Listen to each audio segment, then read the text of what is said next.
What's up, guys? Welcome back. Was fortunate enough to actually get to turn some wrenches with my boy this afternoon. It was awesome. Great time, but unfortunately, I don't want him on camera. I'm sure everyone can understand that. So I don't have any footage of doing the work, but I can easily just pop you over there. So what we were able to do, took off the alternator, took off the AC compressor and the mounting bracket.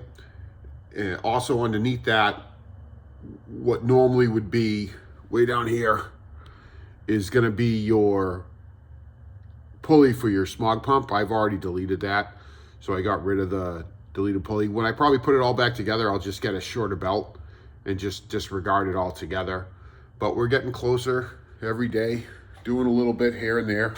Cool thing is, it's not like I don't need to do this, in a week. I got all winter. Getting real close to pulling the motor, getting more and more excited, but it was a blast turning some wrenches with my little guy. But that's about it for an update, and till next time, be safe.